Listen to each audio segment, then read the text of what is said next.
السلام عليكم، صباح الخير عليكم يا البنات. ان شاء الله تكونوا كامل بخير وانتم تشوفوا هاد لا نوفيل فيديو. ان شاء الله كامل تكونوا بصحه جيده، مهنيين ومرتاحين.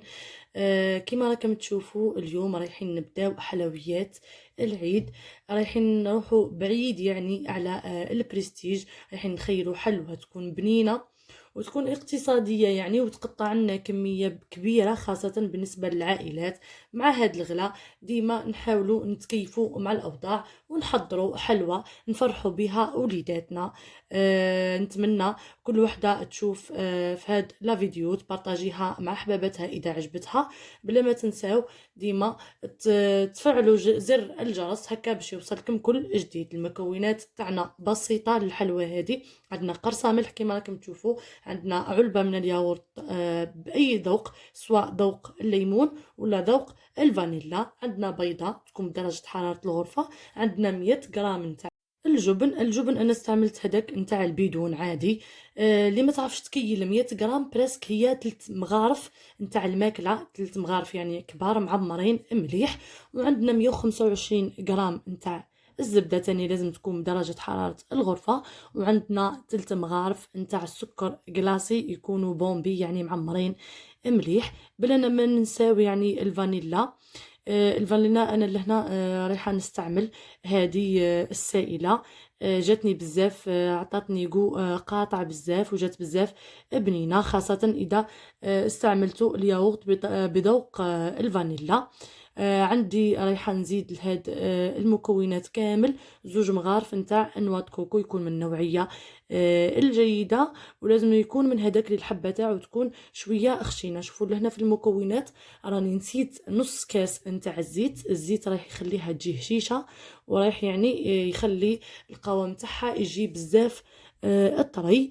لهنا كي نسيتو بعد ما خلطت هاد المكونات كامله دوك رايحه نضيفو. انا خليته بجنب، في بالي حطيته لكن ما حطيتوش للاسف. شوفوا لهنا نحركو مليح هذاك الجبن.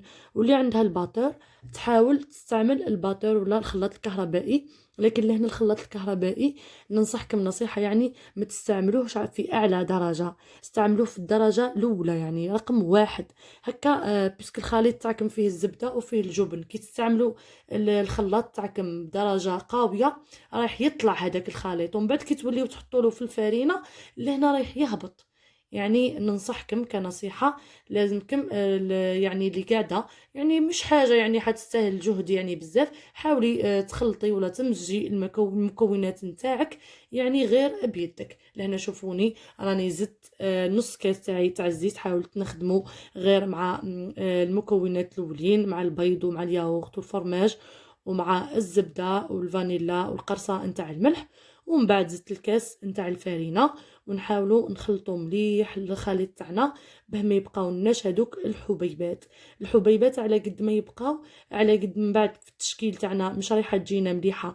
الحبه يجيونا فيها تجينا حرشه، وتجينا تاني باينه فيها الحبات.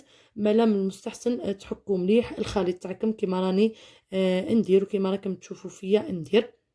بعيدا يعني عن البريستيج انا خيرت انه هاد الحلويات يكونوا بسيطه، وانا بطبعي نحب الحلويات البسيطه، وجميع المجتمع يعني الجزائري يحب الحلويات البسيطه خاصه مع الحليب. نفرحوا بها وليداتنا من نوعيد منو نديروا كميه يعني اقتصاديه بهاد المكونات، ونديروا كميه يعني لاباس بها تحكم لنا حتى 3 ايام 4 ايام. وعلاش لا راهو يعني الشكل تاعو يجي بريستيج.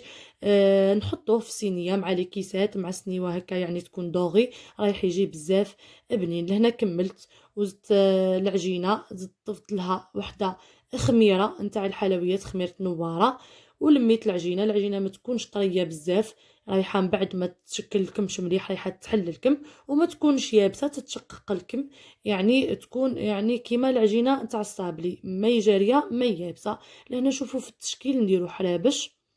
قبل ما نبداو نشكلو في الحربوش تاعنا نديرو دواور، يعني نديروهم دواور ولا كعبرات نحطوهم على راحة اليد ونحاولوا نخدموهم مليح يعني رايحين نخرجوا لهم الهواء، ومن بعد نحطوهم على سطح العمل نتاعنا ونحاولوا نديرو هادو الحرابش. حاولوا توزنوهم. اللي عندها الميزان ديال حرابش بحجم 18 غرام رايحين تجيكم الحبه متوسطه ومليحه وتعمر العين. اللي ما عندهاش الميزان تقدر دير عينها ميزانها. البلاطو تاعنا مش يعني بالضروره انك ترشيه بالفرينه ولا ديروا له زيت، لا لا، الحلوى تاعنا راهي فيها الزيت وفيها الزبده. حطيته يطيب على 180 درجه الحراره. انا الفرن تاعي سخنته مسبقا، يعني ما حكمليش من با واحد 20 دقيقه في الفرن، وكل وحده والفرن نتاعها. الحلوى تاعنا راهي طيب غير من التحت، اللي الكويزينيير تاعها تبقط مره من الفوق ولا من التحت، تحاول تطلع تشعلو من التحت على 180 درجه وتطلع البلاطو تاعها الفوق، يعني تطلعوه في اعلى رف وتخليه. في الحواف نتاعو بداو يحماروا. لهنا الحلوى تاعنا راهي نشفت ويعني ولات طايبه من الفوق. الكويزينير كي تعود يعني سخونه مليح من الفوق رايح يطيب، رايح ينشف الكم من الفوق. لهنا واش رايحين نديرو؟ نخليوه يبرد تماما ومن بعد نحيوه.